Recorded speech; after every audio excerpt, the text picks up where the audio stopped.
Hey everybody, it's Tommy. I'm recording this on the way home from work. I am driving down the highway, so if you hear rumbling in the background, that is the reason. I'm also recording this into a Bluetooth earpiece, one of those old-timey fancy ones that everybody used to wear before they wore AirPods. So if the audio quality sucks, I do apologize. Secret tip, this is actually my second attempt at recording this, because the last time I recorded it, I was doing the same thing in a torrential rainstorm and my car was sliding around the highway, so the sound quality was even worse than it is now, surprisingly, if that is even possible.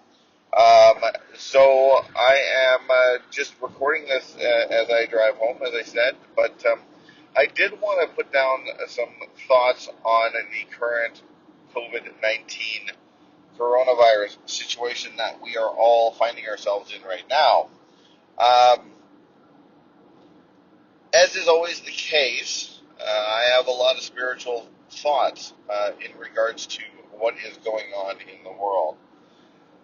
So this is really just a spiritual approach to the pandemic. It is my spiritual understanding of the pandemic as we are going through it. Now, here's the thing, okay? This is a tricky one, okay? We are obviously going through a major global pandemic for probably the first time in about 100 years. The last time was, I think, in the early 20th century, the Spanish flu outbreak. Um, this is the first time we've gone through when we've had the internet, which is a plus, so we can all watch YouTube cat videos until we get tired. Um, but really,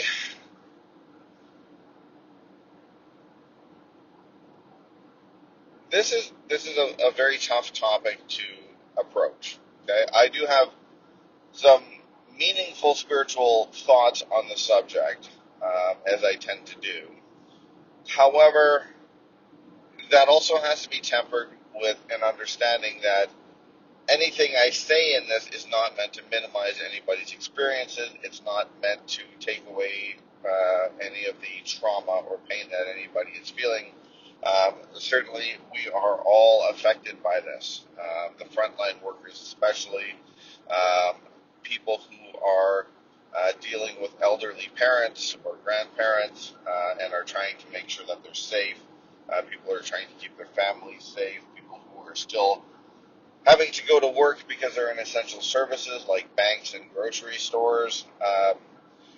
My heart obviously goes out to you, all of you, not just you, but everybody on the planet and anybody who would be listening to this, whatever situation you find yourself in.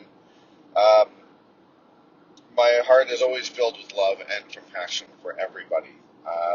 And so even though I say things that are designed to give you a context for what we are going through, it is never intended to minimize anybody's experiences or to tell them that they do not matter or they shouldn't be feeling the way they are. Certainly people are being traumatized by this global event, and that trauma has to be dealt with at a human level. The experiences that we have, each of us individually and as a collective during this pandemic, need to be dealt with at a human level. So while my goal is always to provide you context from a spiritual level so you can integrate that knowledge into your life, um, the the um, the thing that you always have to remember is that even with the spiritual understanding, you have to deal with things at a human level. I mean, we are here in physical bodies on this planet. The things that go on affect our physical bodies, so we do want to make sure that we are taking care of both our physical and our mental health. And as always, we are approaching everybody with a love and compassion.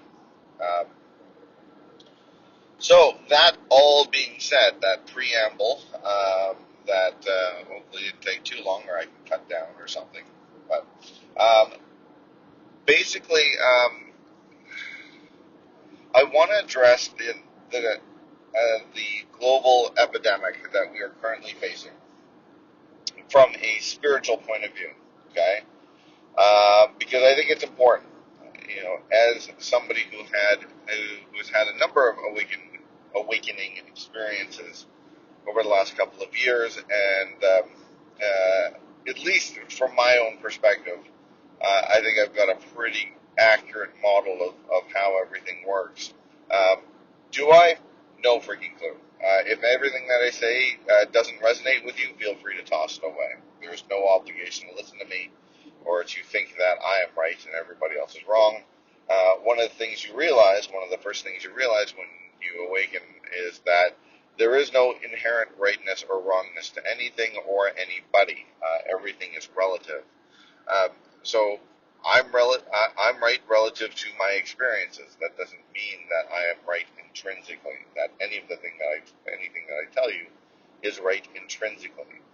It is merely my own spiritual perspective, and if you find use in it, then use it, and if you don't, throw it away.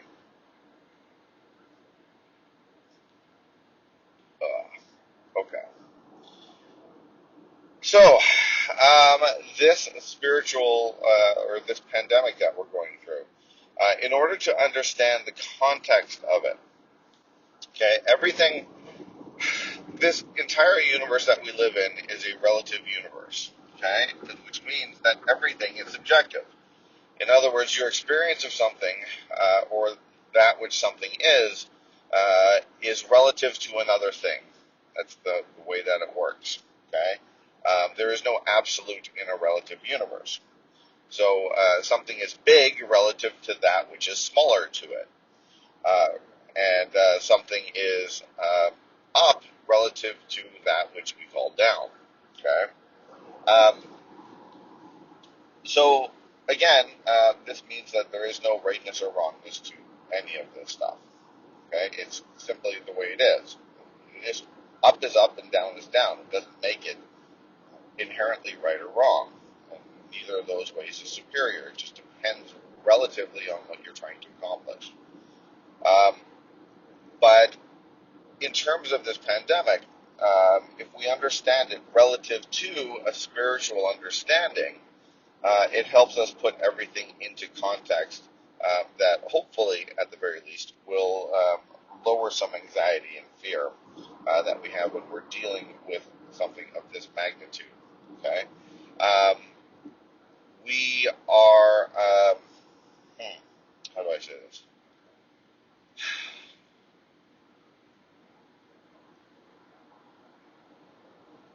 Context matters. Okay. When we look at it through our normal human context, it is very frightening.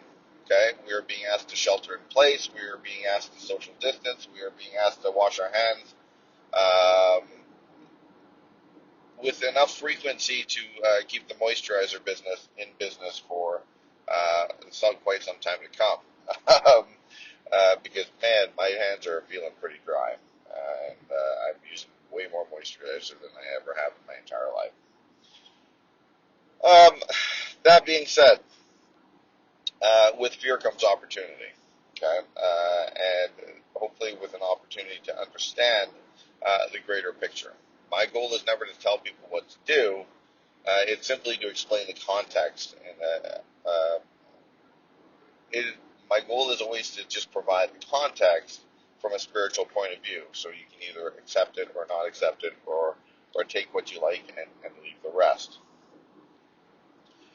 So if we want to understand the context of the current global pandemic, we need to go back in time, and we need to look at other things that are similar to this that we can draw connections to based on our understanding of how the universe works and how we fit within the universe. So we'll look at a couple of examples of that, both man-made and natural. But first, let's just have a quick recap of a basic understanding of who we are. Okay? Now, I will tell you things in this that I will express as facts, as if they are things that are unequivocally true, and I may not provide any proofs for them. You you're free to accept or ignore any of these things. The reason why I probably won't provide proofs on it is because I've already been talking for like, I don't know, 10 minutes or something like that, and I haven't even gotten to the crux of the issue yet. So any explanation would take up way more time than I have to talk about this. So I will explain these things, and if you like it, you like it. If you don't, you don't. So basically, you are a three-part being. You are a body, a mind, and a soul. Okay.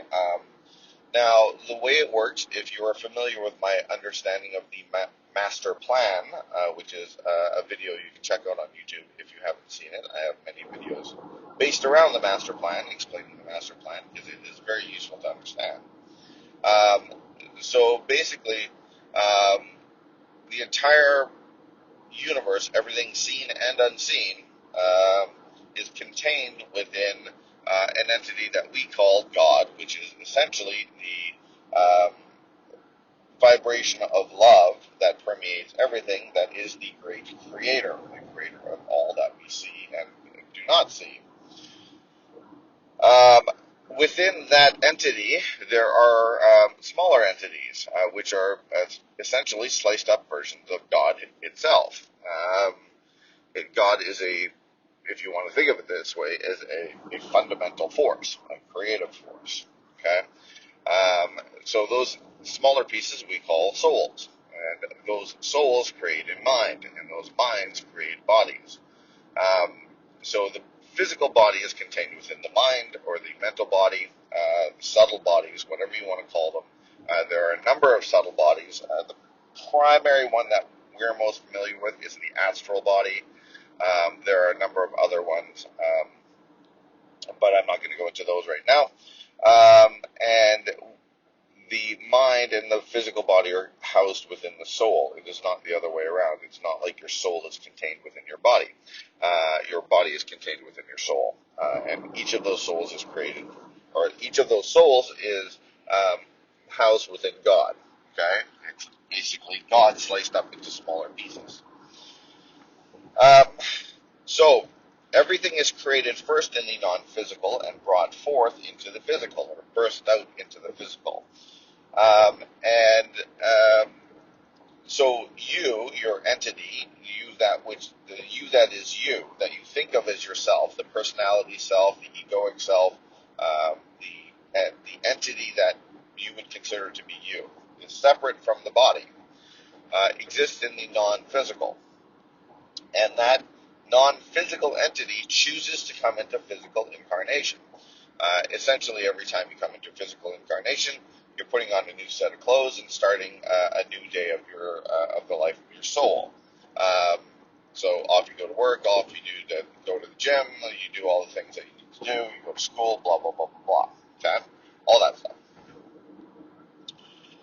And once you decide to take physical incarnation, you are presented with a number of choices of where you wish to go based on your own desires for your own incarnational growth. All of this is designed with your own free will in mind, so you can choose to go wherever you want to go based on what you want to do. Now, the circumstances that you find yourself in when you incarnate, they are sometimes known and sometimes unknown, okay, depending on what is best for you personally at an entity level, at a non-physical level, when you choose to incarnate.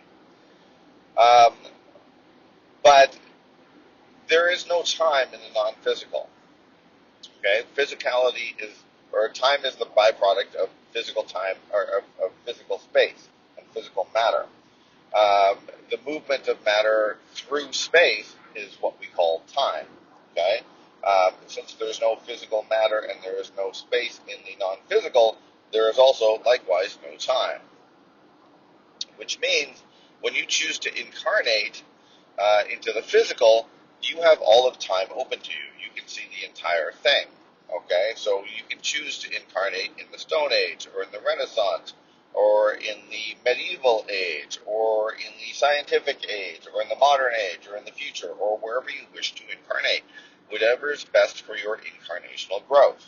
Okay? So, this begs one simple question, which is fairly obvious when you consider the circumstances that we listen to.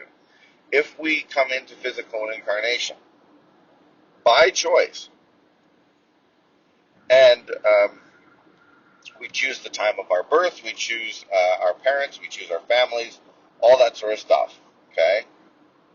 Why, on God's green earth, would anybody choose to come into incarnation during the time of a global pandemic?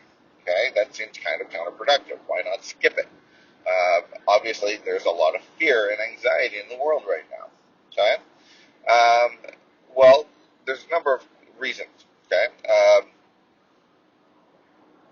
the first one is that it is simply what is best for your incarnational growth. And that's the major one. There are lots of different things that we can do. There are lots of different things that we can do during the pandemic to spur our growth. Okay. One of the best ways that human beings like to learn is through contrast, and that is to say, in the absence of that which we find valuable, we understand the value of that thing that is absent. Okay, so for example, in the absence of compassion, you understand exactly how important compassion is. In the absence of trust, you understand the value of trust. In the absence of love, you understand the value of love. Okay?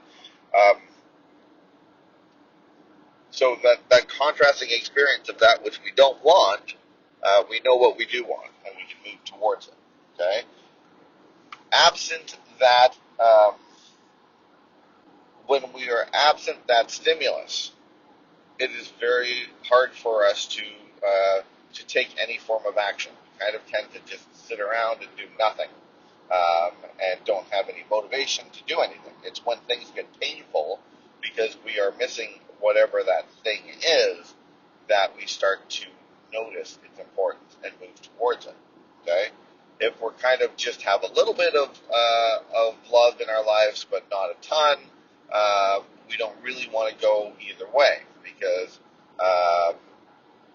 doing anything seems really scary. We could either lose the love that we have in our lives, or we could move forward to try and get more love, and not end up with that love that we have been counting on. So there's a lot of different things that can happen when you don't have a stimulus of really pushing against a contrasting pair of the absence of something as well as the fulfillment of something.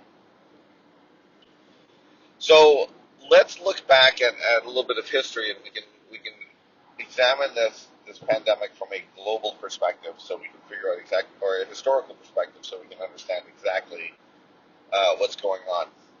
The first example I would give you is that of World War II, where you had Nazis on one side and Jews on the other, essentially. Okay, there were other people obviously involved. It was a world war after all, but predominantly we had Nazis on one side doing horrible, unspeakable things, and then Jews being the brunt of those horrible things during the Holocaust. Now, both of those experiences had value to them.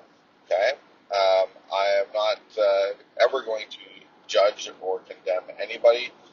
While I disagree with the Nazis and what they did to the Jews, and I would not recommend it, I am never going to condemn or judge anybody. I will simply look at it and explain it from a spiritual point of view, and you can either take it or leave it. Okay? So, the Jewish people in the death camps and the concentration camps had a couple of different options open to them. Among those options are they could either lay down and give up and take it, at which point the Nazis would kill them, or end their physical incarnation, because nobody ever really dies, or they could sell out their friends and family in the hopes of their own, or maintaining their own personal safety, and make sure that they did everything they could to survive themselves in the hell with everybody else. Or they could try and protect their friends and family and do what they could to show compassion and love to those around them, and to help them through their trauma and obviously the fear and anxiety that they felt during the death camps. Among other ways to approach the situation. Those are a couple of the major ones. The Nazis, on the other hand, had the opportunity to understand compassion and love in the absence of it. They could understand how easy it is to be manipulated by somebody who is a very good speaker and who likes to blame others for what is going on and to scapegoat others and to tell people that all the problems in their lives are the result of this one specific group of people, whether that's accurate or not. And they could learn to see people with compassion. They could learn to see people with love. They could learn to use their own critical thinking and understand that they were being manipulated, or they could fall in line behind their dictator, and again do unspeakable, brutal things. Now, again, without taking away anybody's trauma or anybody's experiences with the Holocaust, I personally know people who have had family members they've lost during the Holocaust, so obviously I'm trying to approach it with as much sensitivity as possible, while also giving you the greater context. We've all incarnated many, many, many times, and in those times we have been both the murderer and the murdered. So that's just a way that human beings like to live their lives. We like to kill people, and we like to well, I'm not going to say that we like to be killed. I don't think it's a fun experience for anybody being killed, but we do take those roles on in various incarnations. We have been everything: student, teacher, master, slave, brothers and sisters, fathers and daughters, mothers and sons, murderer and murdered, murder and murdered, murderer and murdered. How's that? That's a little bit better. We've done all these things. We've played all these different parts in our lives. Again, I pass no judgment on it. It's simply just a human experience that we can choose to have or not have. Personally, I don't recommend it, but clearly some people have found value in it, so they do it. And again, I will refrain from doing that. I'm not here to tell anybody what to do. My own preferences are that people don't, but that's just me. So these experiences were valuable to the Nazis and to the Jewish people, and that was one way of learning who we really are in the absence of who we are not, or in the absence of who we are. Okay, by viscerally seeing what the Nazis were doing to the Jewish people during the Holocaust, we can have that visceral human reaction of saying, holy crap, that was not something that I would recommend, and let's try never to do that again. That would be, that's so many things that went wrong from the perspective of the societies that we were trying to create. Okay, rightness and wrongness is a moral. It's a moral decision based on the society that you want to create or the life that you want to lead. It is not inherently right or wrong. So we have to understand that and remove our judgment and our condemnation of that particular experience.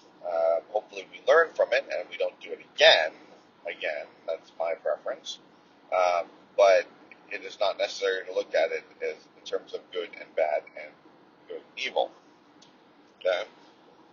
Now, the next experience that I will look at from a historical perspective is the Indonesian earthquake and resulting tsunami, which happened, I think, maybe 10, 15 years ago. I don't remember the exact time, but it was a while ago. Okay, big earthquake and big tsunami that killed a bunch of Filipinos, or Indonesians, not Filipinos, maybe Filipinos too. Who knows? Now, the question is, why would anybody incarnate into Indonesia knowing that the tsunami was about to come? Well, they may or may not have known that that was a possibility. It may have been kept from them by their guides who helped them to choose their incarnation.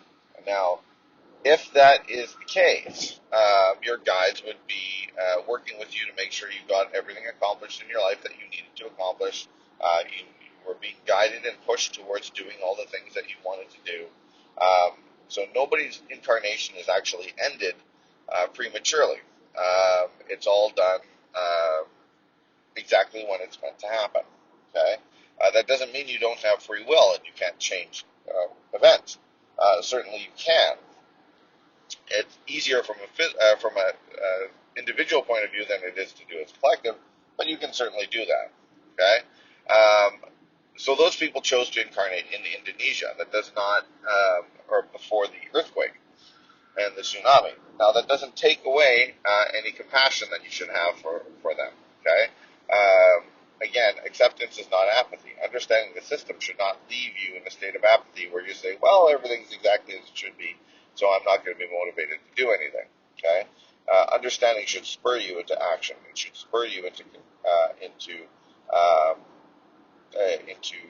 compassion and love and a greater sense of awareness, at least in my perspective. So, what happened as a result of that particular experience was that there was a great outpouring of love and compassion from around the world directed towards Indonesia. And that vibrational shift towards love and compassion helped to raise the vibration of the planet. Okay?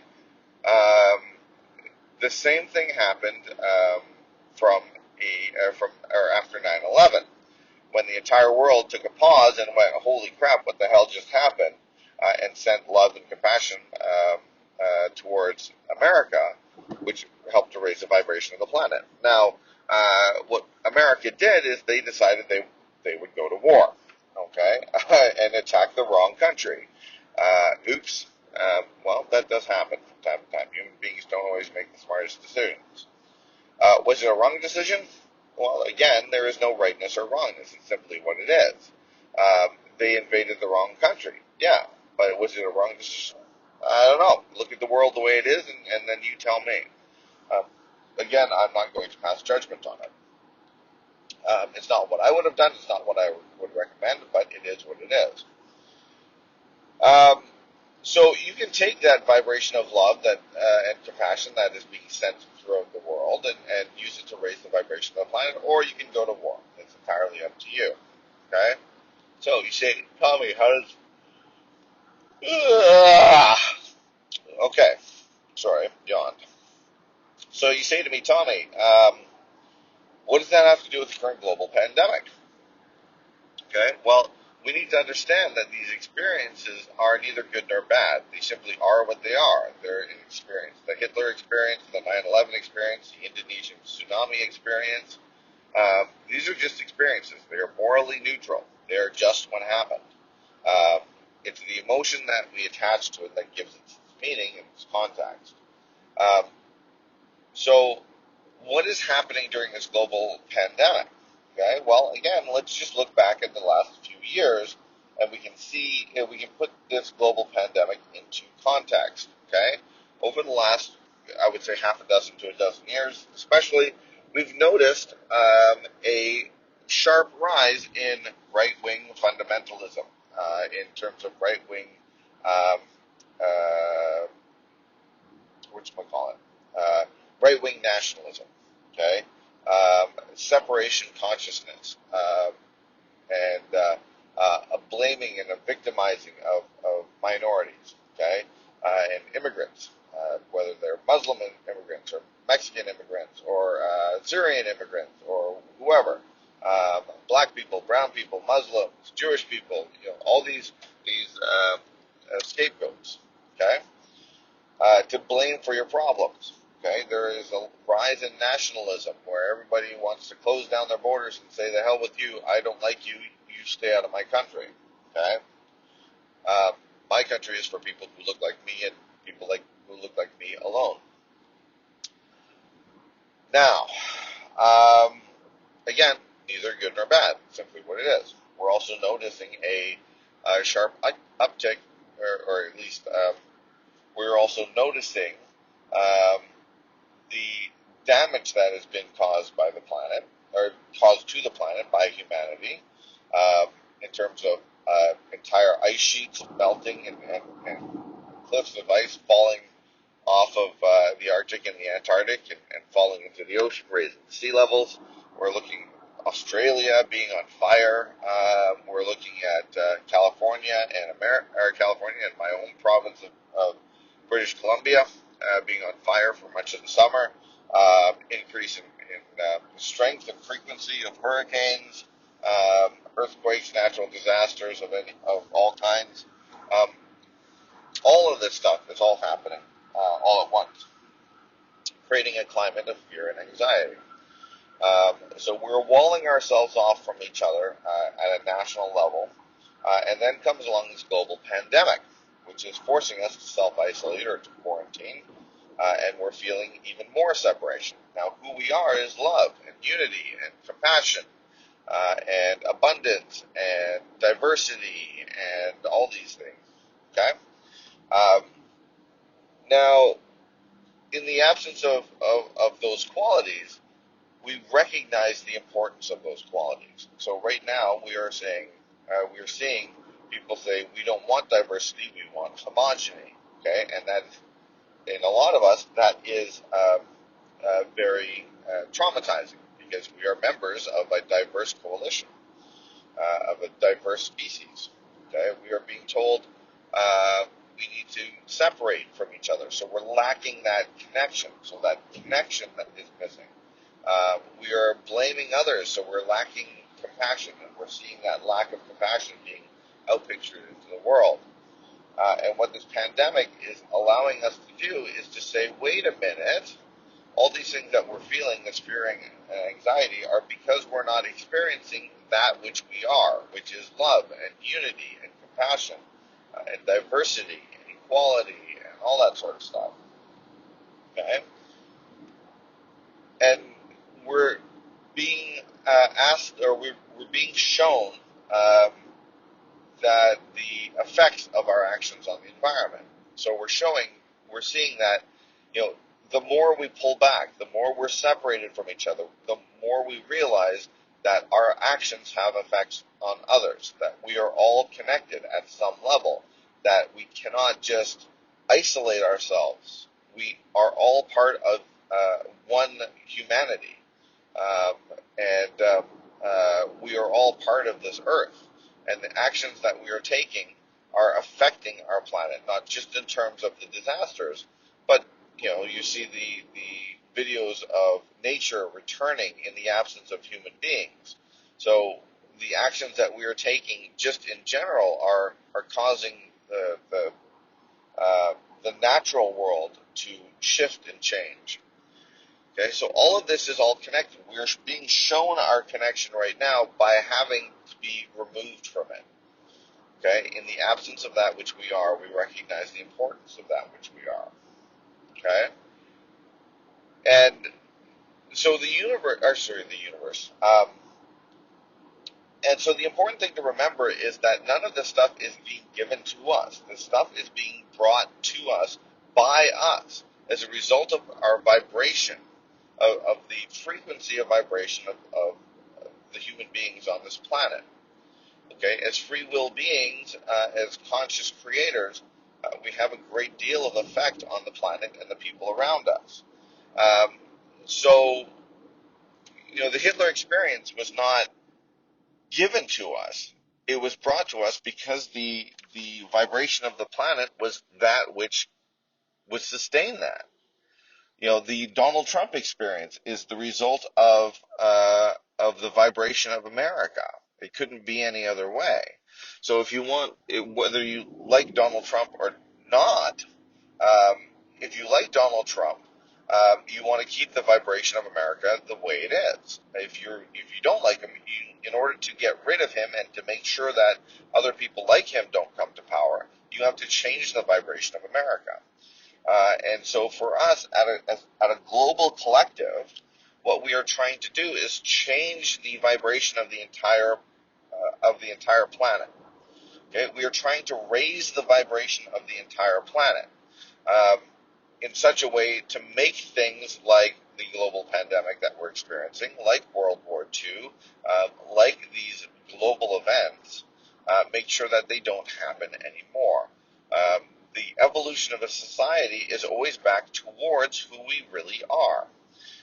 So we are always moving towards love and unity and compassion, but in the absence of something to push against, we generally do not have any impetus to move ourselves forward. So the shadow side of the world, the shadow side of humanity, that which is creating the Donald Trump experience, the nationalist experience, the pandemic experience. These things are all the natural byproduct of the vibration that we are giving out to this world. So what we need to do is we need to change the vibration of the world. And you'll notice that this is going on right now. As people are feeling more isolated, they're trying to figure out ways to not only reconnect and to put their energy into connection. Right? They're putting their energy and their focus and their intent on trying to connect with other people rather than just passively connect. They're actively connecting. They're actively directing their energy. They are also taking up things like meditation, which is turning their focus inward in an opportunity to release their fear and their anxiety, in an opportunity to get to know who they really, really are. Okay? This provides us with opportunity to raise the vibration of the planet because we're releasing that fear energy. We're releasing that anxiety energy. Okay? And we're becoming more and more connected. So we're moving away from fear and we're moving towards compassion and love and unity and connection and all these things. Okay? So this is a wonderful shift that's taking place. It's a very natural shift as we move from an egoic consciousness into a unity consciousness. The last example I want to give you is a biblical example. Okay, it's the story of Moses leading the Jews through the desert. The reason why that happened, at least from what I understand, is because the Jews were slaves. Okay, and they had a slave mentality, which is every person for himself. Okay, the reason why they went through the desert in the way that they did is because they needed to move to a tribal consciousness or a unity consciousness to say we're all in this together. We are all one. You cannot fight amongst yourselves. You have to work together if we're going to survive. And whether it happened for 40 years or not, who knows? My intuition is telling me that a lot of the biblical stories, there's a grain of truth to it, but then there's a lot of fanciful stuff thrown on top of it. Okay, but do you recognize the theme that we're playing out at a global level right now?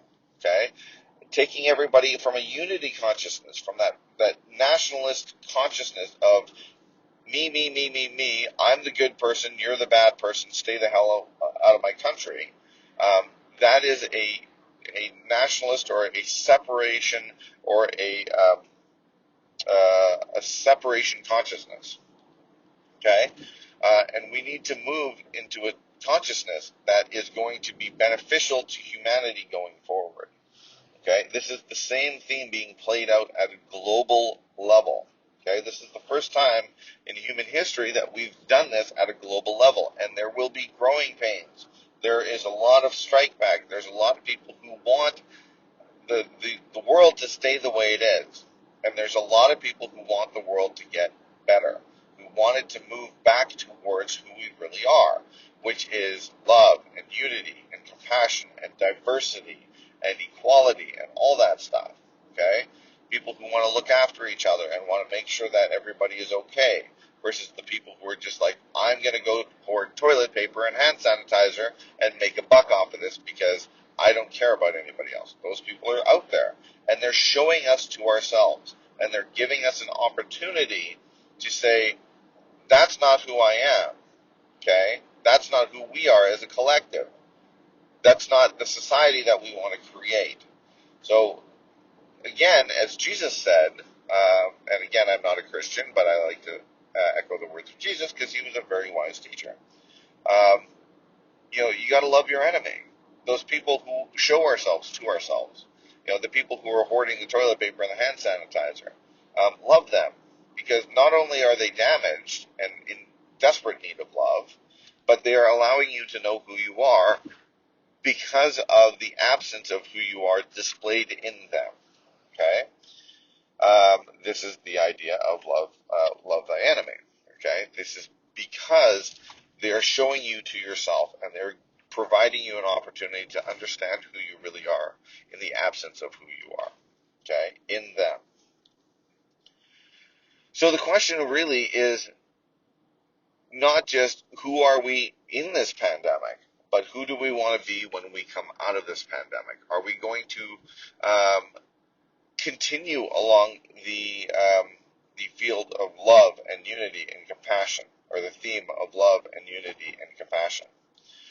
Or are we going to do what America did and go to war, okay, after 9/11?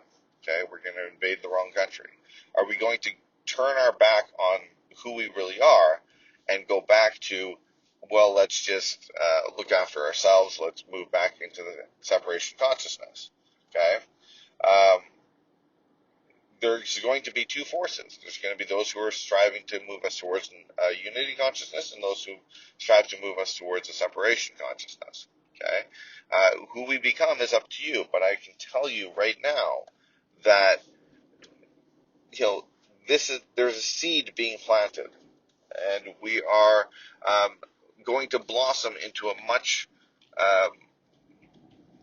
a much more beautiful society if we make one decision rather than the other. We can stay in a separation consciousness as long as we like, but we're being shown the results of that. We're being shown the destruction on the planet. We're being just shown the destruction of mankind against mankind, or humankind against humankind. We're being shown all that. We're seeing the effects of our actions on others. And so we have the opportunity to choose differently. We have to choose. We can choose what is in alignment with who we really are, and the whole world is taking a collective pause to reassess and to see what's going on and how we're going to react to this. So we have to decide not only who we are in this and in this pandemic, but who we want to be after we come out of it. And that choice is up to you. That choice is, what do you want to do? Do you want to add more love to the world, or do you want to add more fear? Do you want to add more compassion, or do you want to add more anxiety? And whatever you choose, whatever way you want to get through that, is entirely up to you. You're free to do it whichever way you want. This is where we are going. We will get there as a species. It's a natural course of how we evolve as a society. Now, you can choose differently. But the only thing you're going to do is slow down the process. That's it. The process will happen. So the question is, do you want to slow it down, or do you want to speed it up? Do you want a world that's filled with love, unity, and compassion, and diversity and equality? Or do you want a world that is the way it has been? Or, do we want a world that's the way it has been for the last couple thousand years? So all you have to do is just look around, and you'll see the opportunities are there. But it's up to you. And I've gone on long enough, so let's leave it there. Thanks. Bye.